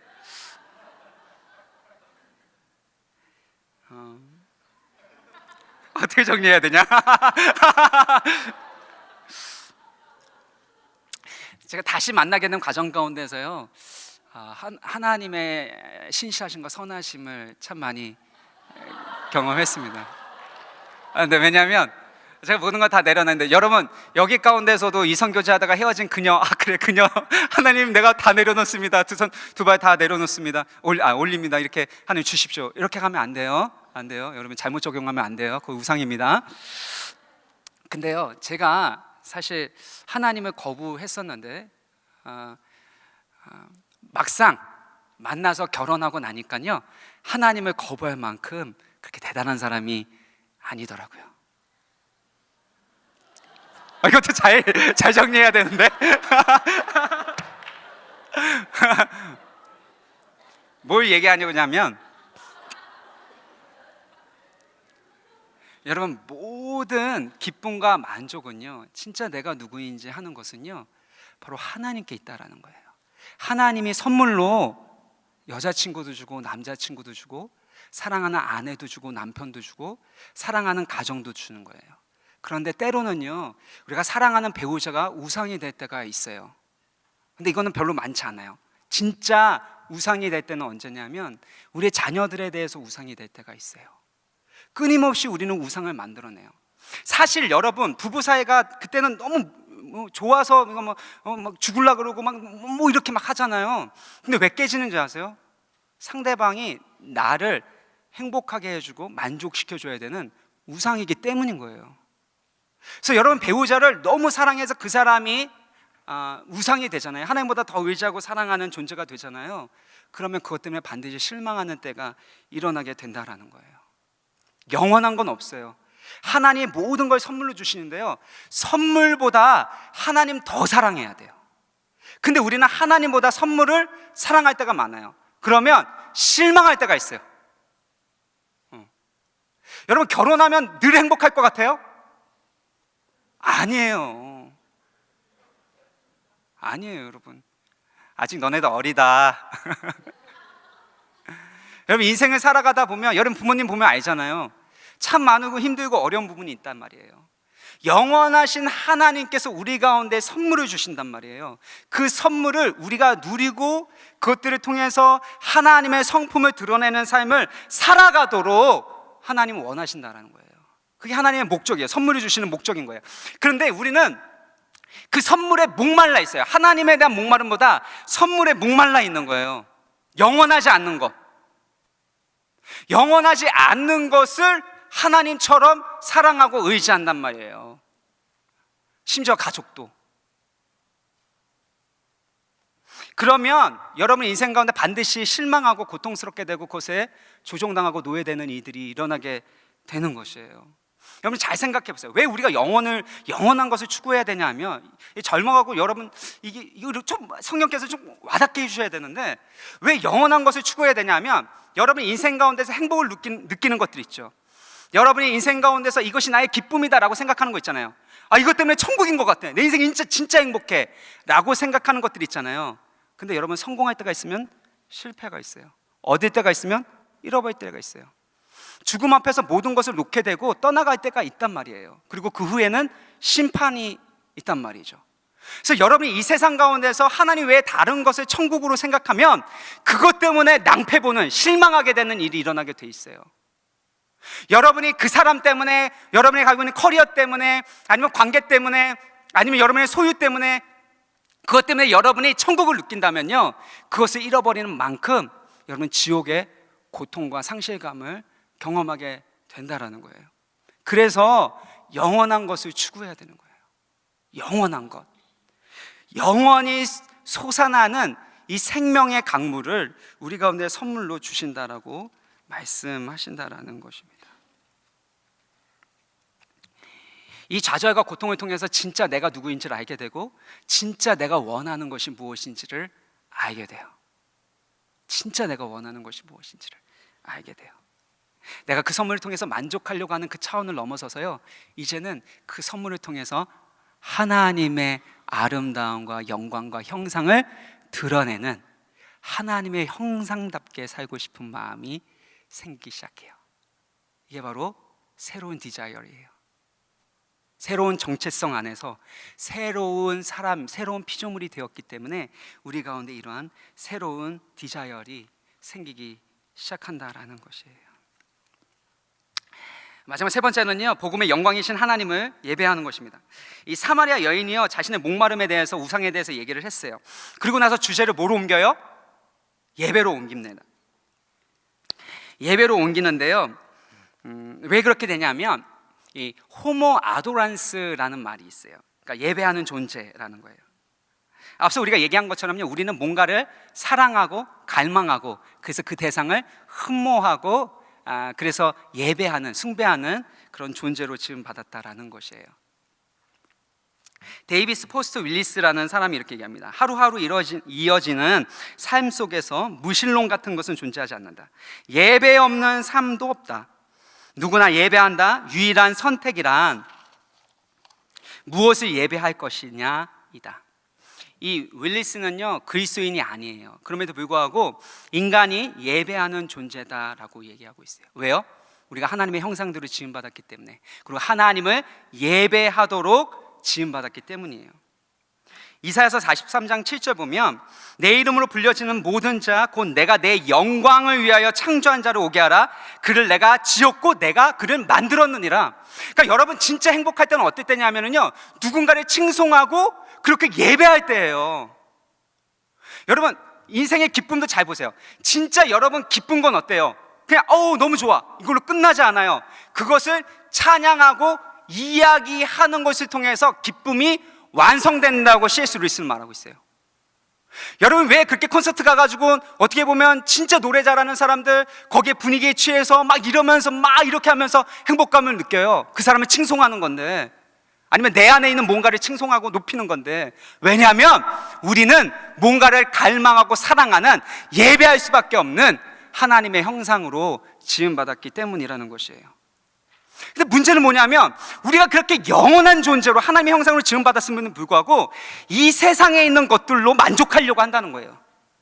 이 세상에 있는 것들로. 근데 만족이 안 돼요. 그래서 좌절이 오는 거예요. 실망이 있는 거예요. 눈물이 있는 거예요. 분노가 있고 시기와 질투가 있는 거예요. 안 그런 척 얼굴만 가릴 뿐, 가면을 쓸 뿐.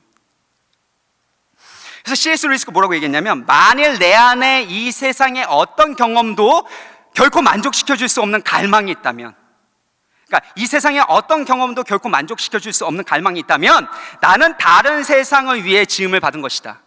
그러니까 다른 세상을 위해서 지음받은 것이라고 C.S. 루이스가 말하고 있어요.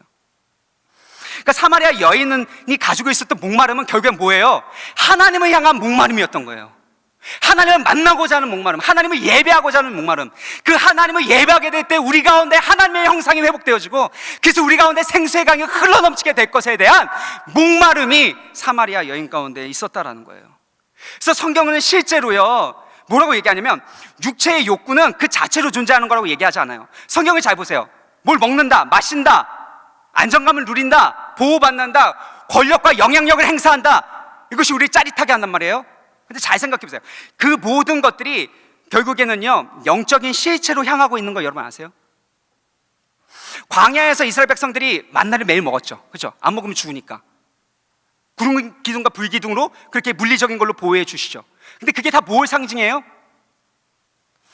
신명기 8장 3절 보면 사람이 떡으로만 살 것이 아니라 하나님의 입으로 나오는 모든 말씀으로 살 것이다. 이것을 위해서 너희에게 만나로 먹였다라고 말씀하잖아요. 그렇죠? 예수님 뭐라 그랬어요? 이것은 나의 살이다. 이것은 나의 피다. 라고 하면서 뭘 주세요? 떡과 포도주를 주시죠. 그것을 먹게 하시죠. 맛보게 하시죠. 그걸 통해서 그래 떡 포도주 먹고서 그래서 너 배부르지 맛있지 이러고 끝나는 것이 아니라 행복하지 이렇게 끝나는 것이 아니라 영적인 실체 대신 하나님을 만나게 하는 거예요. 예수 그리스도를 만나게 한다는 거예요. 구름 기둥과 불 기둥으로 인도하시는 거 이걸 통해서 하나님이 나를 보호하시는 아버지가 되시는구나, 산성이 되시는구나 라는 것을 체험하도록 그 영적인 실체를 경험하고 누리며 살아가도록 하기 위해서 우리 가운데 육체적인 욕구를 주셨다라는 것이에요. 많은 사람들이 성적인 부분에서 유혹이 있을 거예요. 그 성적인 유혹 가운데 친밀함이나 또 여러 가지 쾌락이나 이런 것들을 느낄 수 있을 거예요. 근데 육체적인 만족만으로 우리는 이게 만족이 안 돼요. 쾌락 적응이라는 게 있단 말이에요. 더 원하게 되어 있어요. 이 마음이 채워지잖아요. 근데 왜 원해요? 성이라는 것, 섹스라는 것, 이게 왜 우리 가운데 그렇게 필요할까요? 하나님이 창조하신 거예요. 하나님이 창조하신 고귀하고 거룩한 것이에요. 그걸 통해서 뭘 경험하도록 두 사람이 하나님의 언약 가운데서 거룩한 가운데서 하나 되는 것, 친밀함을 누리는 것, 연합되는 것, 이것들을 경험하도록 하기 위해서 그래서 하나님께서 만드신 거예요. 그런데 이것이 부부 안에 하나됨으로 끝나는 것이 아니라 하나님과의 완전한 연합, 그 친밀함, 그 누구를 만나도 채워지지 않은 그 마음을 채워줄 뿐만 아니라 완전하게 우리를 채워주시고 연합하게 하시는 그 영적인 실체가 되시는 하나님을 향한 그 갈망이 일어나도록 하기 위해서 하나님이 우리 가운데 그런 욕구들을 주신 거예요. 뭐가 필요할까요? 그러면 디스플린이 필요해요. 훈련받아야 돼요. 연단되어야 돼요. 이 몸뚱어리는요, 이 옛사람을 위해서 습관화된 이 몸뚱어리는 내 마음대로 살아가려고 해요. 그래서 내가 하고 싶은 대로 우상을 만들어내고 그것을 해서 고통을 겪던 않던 이걸 막 가려고 해요. 이것을 우리의 마음을 훈련해야 되는 거예요. 그래서 우리의 마음 가운데 하나님을 향한 진정한 갈망이 끊임없이 일어날 수 있도록 그 하나님을 더 갈망하고 알아가고 만나고 체험하고 그래서 하나님께 순종하는 것이 바로 우리의 삶의 거룩한 습관이 되어져 가는 것, 이것을 우리는 훈련해야 한다는 것이에요. 때로는 우리 인생 가운데 실패가 있어요. 만족이 없어요. 뭘 먹어도 만족이 없어요. 누굴 만나도 만족이 없어요. 죄를 짓고 나서 잠시의 그 쾌락의 즐거움 이후에 오게 되는 수치심과 죄책감들, 이런 것들이 일어나요. 예수 그리스도의 십자가 앞으로 나아가야 돼요. 예수 그리스도의 그 십자가에 내가 못 박혀 죽었고 나는 더 이상 그 옛사람의 습관대로 살아가는 것이 아니라 바로 새 사람으로 살아가기를 원합니다.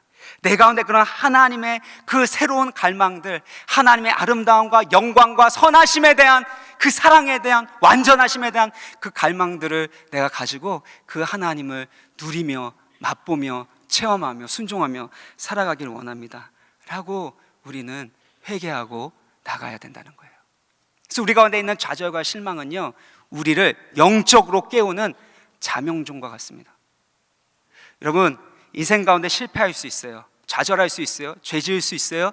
그것을 인해서 여러분 스스로 해결하려고 하지 마세요. 하나님의 은혜를 구하세요. 그 하나님의 은혜가 여러분을 붙잡고 그리스도의 복음으로 그리스도의 십자가 가운데로 나아가게 하시고, 그래서 여러분 가운데 정말 새로운 새 사람으로서 가져야 돼 그 갈망과 의지를 주실 줄 주의 이름으로 축복합니다. 이 과정 가운데서 여러분 필요한 게 뭐냐면 자기 부인이에요. 여러분 아멘 잘 안 하시네요. 아멘. 여러분 은혜 받으려면요 자기 부인이 필요해요. 사실 앞서서 얘기했어야 되는데 얘기 못했네요. 나의 옛 자아가 죽게 되어질 때 새 자아를 찾게 되는 거예요. 무릇 살고자 하는 자는 죽지만 죽고자 하는 산다고 말씀하셨잖아요. 옛사람에 묶여있는 것들을 놓기 시작할 때, 그때 자기를 부인하게 될 때, 그때 여러분 은혜가 임하는 거예요. 근데 여러분 아멘을 별로 안 하는 것 같아요. 그만큼 간절함이 없어서 그런가? 간절한데 여러분의 성향이 원래 소극적이라서, 그래서 잘 표현하지 않아서 그런가? 여러분과 함께 콘서트를 가봐야지만 할 수 있는가? 여러분의 성향과 상관없이 여러분 하나님을 향하여 예스 해야 돼요. 아멘 해야 돼요.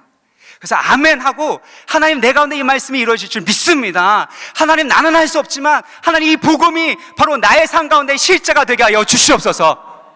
아멘. 아멘. 여러분 이것을 마음으로 해야 돼요. 마음으로 해야 돼요. 여러분의 옛사람의 습관에 이 젖어들어 있는 이 교만한 이 머리에 따라서가 아니라 바로 우리의 중심을 따라서 우리가 아멘 해야 되는 거예요. 그렇게 될 때 우리는 하나님 안에서 정말 참된 변화를 경험할 수 있는 거예요. 그래서 예수님 뭐라고 하세요? 아버지께서 어떤 자를 찾으신대요? 똑똑한 자, 머리 좋은 자, 그렇죠? 영향력 있는 자, 그렇죠? 사역 잘하는 자, 말 잘하는 사람, 누굴 찾으세요? 요한복음 4장 23절 보면요, 아버지께 참되게 예배하는 자들은 영과 진리로 예배할 때가 오나니 곧 이때라. 아버지께서는 이렇게 자기에게 이렇게 예배하는 자들을 찾으신다. 하나님이 찾으시는 사람은 한 사람이에요. 우리 공동체 가운데서도 누구를 찾으실까요? 영향력 있는 사람? 아니요. 하나님의 영향력 아래로 들어가는 사람. 하나님 나는 아무것도 아닙니다. 주님의 영광과 능력과 사랑과 완전함에 비하면 난 아무것도 아닙니다. 그렇지만 하나님 나를 그 하나님의 생명과 사랑과 선하심과 완전하심의 통로로 사용하여 주옵소서 라고 그렇게 고백하고 예배할 수 있는 예배자를 찾으신 줄 믿습니다. 여러분 이 예배자가 되어야 돼요. 끊임없이 우리 자아는요, 내가 뭘 하는가, 내가 어떻게 할 건가, 내가 어떤 영향력을 미칠 것인가, 이것에 이게 몰두되어 있어요. 그것이 아니라 바로 하나님이 우리의 영향력이 되세요. 하나님이 우리의 생명이 되시는 거예요. 이것을 위해서 우리는 영과 진리를 예배해야 돼요. 영은요, 진리 대신 진리의 영이신 바로 예수 그리스도의 영을 말하고, 또 진리는 길이요 진리요 생명 대신 예수 그리스도를 말합니다. 그러니까 영과 진리는 사실 진리의 영으로서 같은 것을 의미합니다. 앞서 얘기한 것처럼 그 배에서 생수의 강이 흘러 넘치는 자, 성령을 받은 자가 바로 예배할 수 있는 것을 말하게 되는 것이죠. 그렇게 하나님의 영광과 아름다움과 선하심과 겸손과 그 희생의 사랑과 그 거룩과 공의를 우리가 맛보며 살아가게 되어질 때 우리는 놀라운 변화가 일어나게 되는 거예요.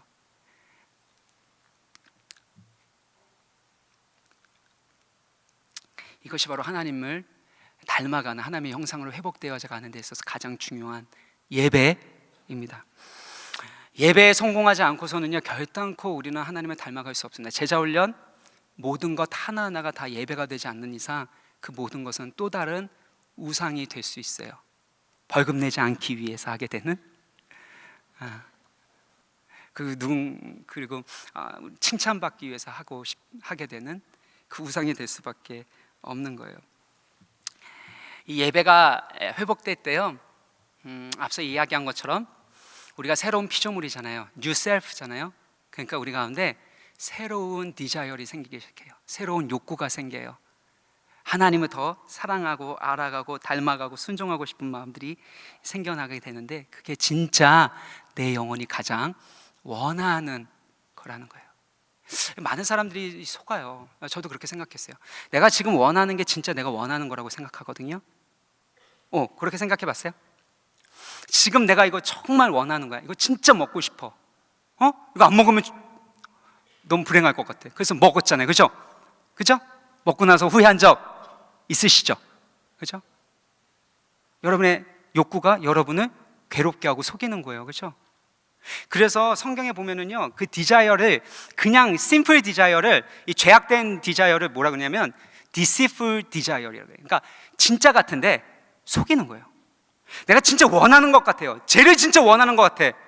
근데 진짜 원했던 건 쟤만 아니면 돼. 이렇게 될 수 있다고요. 이거 웃기려고 했는데 안 되는구나.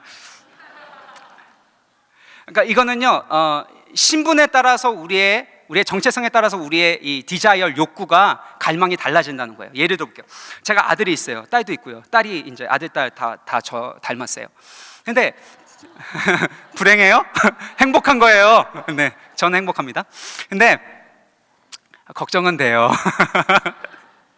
근데 여러분, 때로는요, 아빠로서 아이가 뭔가를 이렇게 요구할 때 제가 일을 하고 되게 바쁠 때 있단 말이에요. 오늘같이 막 설교 준비해야 되는데 오늘 몇 시간 못 잤거든요, 제가. 근데 막 그럴 때 막 놀아달라 그러고 막 술래잡기 하자고 막 그러면은 막 2번까지는 봐주겠는데 3번 하자 그러면 너무 화나거든요. 화는 못 내요. 왜냐하면 그러면 안 되잖아요. 하나님 아버지의 모습을 보여줘야 되잖아요. 제가 아빠니까. 그래서 참 많이 노력하는데, 그래서 막 쿡쿡 누른단 말이에요.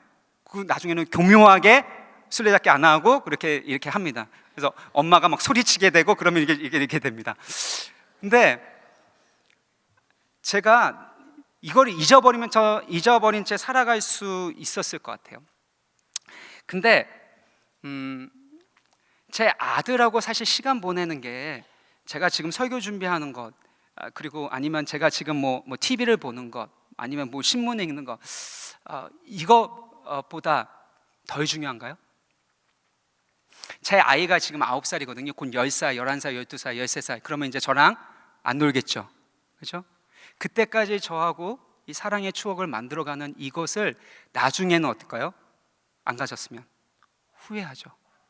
많은 아버지들이 후회해요. 열심히 30대, 40대 일하다가 50대, 60대 돼가지고 남는 건 가족밖에 없거든요. 그러면 그때 가서 이제 괜히 막 건드리기도 하고 말도 시키기도 하고 막 그러는 거예요. 왠지 아세요? 디자이어리 바뀐 거예요.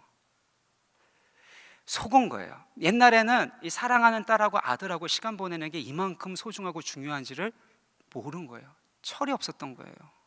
근데 이제 와서 생각해 보니까 후회가 되는 거죠. 뭘 말해요? 여러분이 누구인지, 여러분의 정체성이 무엇인가에 따라서 여러분의 디자이어리 달라지는 거 맞아요? 맞아요? 그럼 여러분이 하나님의 자녀예요. 하나님의 자녀, 새로운 피조물이에요. 그럼 뭘 제일 원할까요? 하나님의 뜻, 하나님의 거룩하신 그 성품과 아름다움, 그래서 그 말씀대로 순종하면서 살아가는 삶, 그분의 뜻이 하늘에서 이루어진 것 같이 이 땅 가운데 이루어지는 것, 그것을 여러분의 영혼이 가장 원할까요? 가장 원하는 거예요. 근데 우리는 자꾸 속아요. 지금 당장 내가 가져야 되는 거 그거 못 가져가지고 그 우상 때문에 하나님을 저주하고 때로는 원망하고 밀어내는 이들이 일어나게 된다라는 것이에요. 그래서 예배가 회복돼야 돼요. 예배하면서 하나님이 우리를 위하여 행하신 이들, 이 복음을 묵상하는 거예요. 하나님이 얼마나 아름답고 우리를 얼마나 사랑하시는지, 그분이 얼마나 완전하신지를 우리가 예배하는 거예요. 그러면 하나님의 형상대로 우리가 회복되면서 우리 가운데 그 갈망이 하나님이 원하시는 갈망, 아니 내 영혼이 가장 원하는, 진짜 원하는 것, 진짜 필요한 것을 우리는 갈망하게 되어 있는 거예요. 그러면 죄를 미워해요. 죄를 혐오하고자 하는 마음이 생겨요. 왜냐하면 하나님의 거룩하신 거, 아름다움을 맛봤거든요. 그 사랑을 맛봤거든요. 근데 죄가 그걸 깨트려요. 분리시켜요. 그것이 주게 되는, 죄로 인해서 오게 된 죄책감과 수치심, 그것을 위해서 힘들고 어려운 그 과정 가운데서요, 죄를 미워하는 마음이 생겨요. 왜요? 예배 가운데서 하나님의 영광을 맛보았기 때문이에요.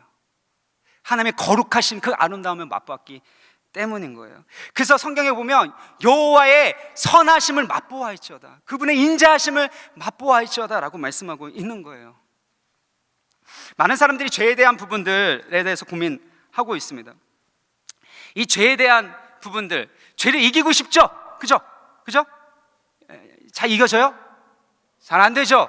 문화가 그래요. 우리의 문화 자체가, 환경 자체가 너무 힘들어요. 여러 만나는 사람들도 그렇고 그의 영향을 우린 끊임없이 받는단 말이에요.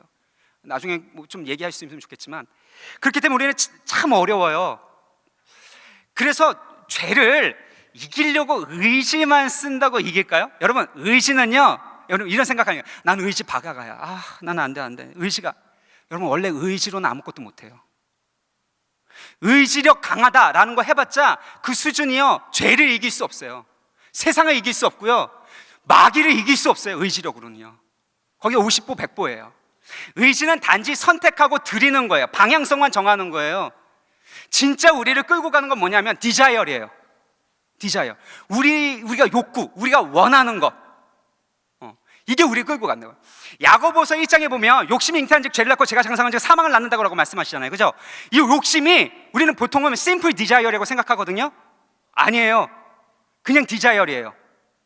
이것이 하나님을 향한 방향으로 가면 거룩한 하나님의 뜻에 순종이 되고, 이것이 나의 육신을 채우고자 하는 세상적인 방향으로 가게 되면 그것은 심플 디자이어가 되는 거예요. 그러니까 야고보서는 뭘 알고 있었냐면 의지 자체로만 안 되는 거야. 너가 아무리 결단해도 원하지 않으면 안 돼, 이거예요.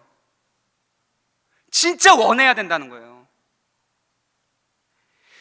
내가 죄를 끊어야지 하면서도 죄를 여전히 막 좋아해요. 그리고 이거하고 막 타협하고 싶어요. 어떻게 할지 모르겠어요. 그런 상황에서는 의지로는 결단코 못 이겨요. 그땐 도와달라 그래야 돼요. 하나님의 영광 앞에서 예배하면서 하나님 도와주십시오. 내 가운데 생수의 강가 흘러넘침으로 말미암아 내 가운데 있는 모든 우상들을 쓸어주십시오. 우상인 것을 깨달아 알게 해주십시오.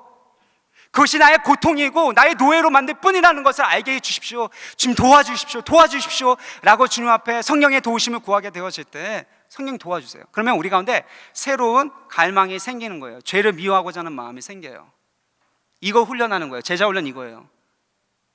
여러분 뭐 성경 몇 장 읽고 여러분 묵상 했냐 안 했냐? 오늘 안 했어. 오늘 어떻게 이게 아니야. 묵상을 해서 그래서 나의 갈망이, 나의 의지가 하나님께 드려졌는가. 더 중요한 건 나중에 얘기하겠지만 생각이에요. 생각까지는 얘기하기 지금 못하고, 그 생각을 계속해서 주님 앞에 드리고 말씀을 묵상하는 것 가운데 이 생각이 나의 디자이어과 나의 의지와 나의 감정과 이 모든 것들을 새롭게 하신단 말이에요.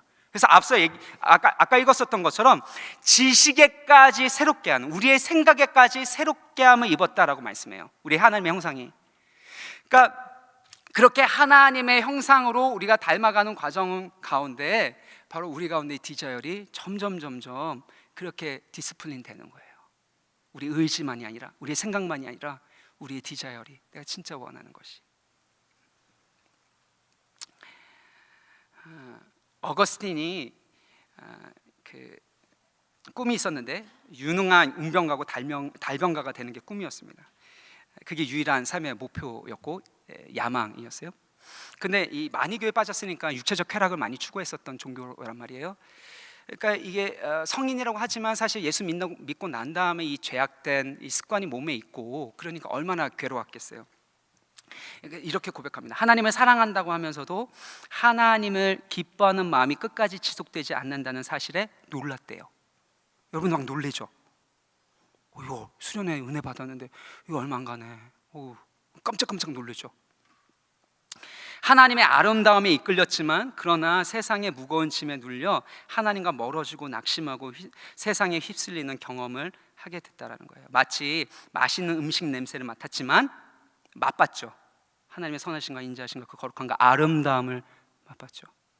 근데 그것을 먹을 수 없는 사람처럼 살았다라는 거예요. 여기에도 그럴지 모르겠어요. 우리 다 그런 모습이 있는지 모르겠어요. 근데 어거스틴은요, 그때요 어떻게 결단을 했냐면 하나님을 확고하고 흔들림 없이 기뻐하는 것을 자신의 가장 중요한 목표로 삼았다라는 거예요. 하나님을 사랑하고 기뻐하는 거죠. 여러분이 예배하는 대상은 사랑하고 기뻐하는 것이죠. 그렇죠? 여러분 사랑한다라는 거, 원한다라는 건 기쁨을 줬고 행복을 줬다라는 거라고 말씀드렸잖아요.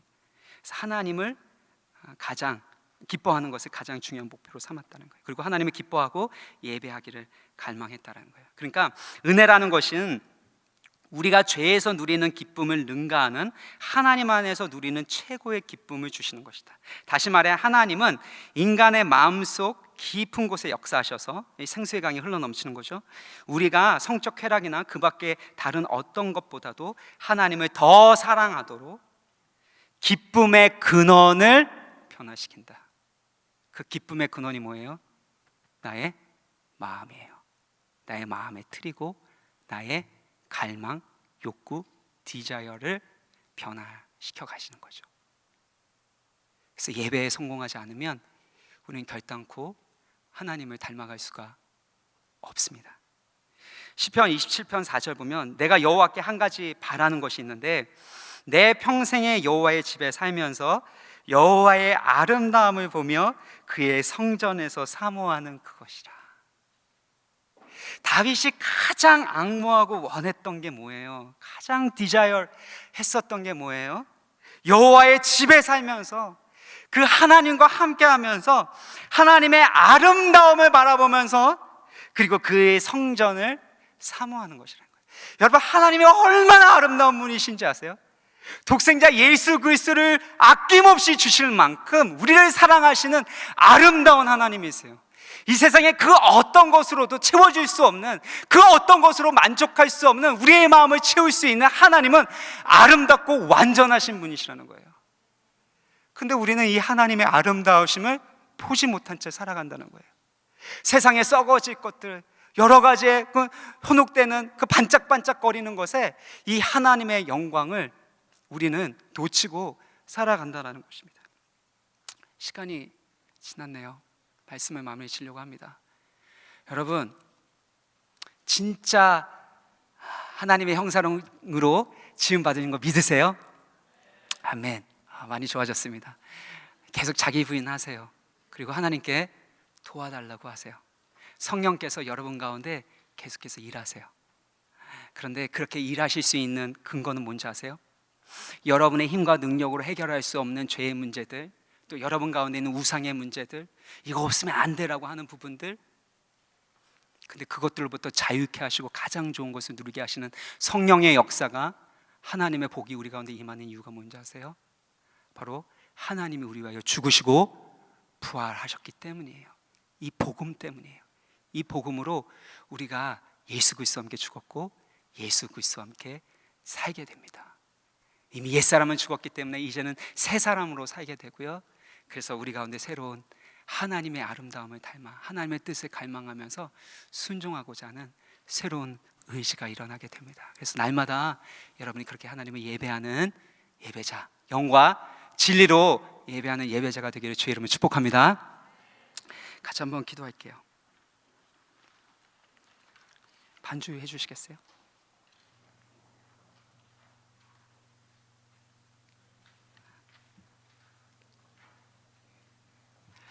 사실 내용이 좀 많을 수 있어요. 하나하나 이렇게 딱 끊어서 해야 되는 부분이기도 하지만 특별히 여러분 가운데 우상에 사로잡혀 있고 그것 때문에 말 못할 그런 아픔과 슬픔, 또 우람이 있는 사람들도 있다는 그런 마음이 약간 좀 들었습니다. 그래서 좀 같이 나눈 거고요. 우리가 같이 기도하고 그리고 이 복음을 계속해서 묵상했으면 좋겠어요. 예배 가운데 하나님이 누구이신지, 하나님 우리와 행하신 일, 이게 바로 은혜의 복음이거든요. 이걸 묵상했으면 좋겠어요. 그리고 나의 나된 것은 하나님의 은혜입니다. 도와주십시오. 그리고 내가 새로운 피조물이 되었기 때문에, 내가 하나님의 사랑받는 자녀이기 때문에 이 세상에 썩어질 것에 만족하는 삶 살아가지 않게 해주십시오. 근데 육체적인 욕구에 따라 살아가는 삶이 아니라 오히려 그것 때문에 영적인 실체를 더 갈망하는 삶을 살아가게 하여 주시옵소서. 하나님, 내가 하나님의 아름다움을 날마다 보면서 그 말씀 가운데 거하시는, 말씀을 우리 가운데 임재하시는 우리 하나님과 동행하는 삶 살아가기를 원합니다. 주님, 그래서 정말 하나님 원래 창조하셨던 모습대로 살아가게 하여 주십시오. 그런 마음으로요, 우리 이 찬양, 내가 주인 삼은 찬양하고 같이 기도했으면 좋겠습니다.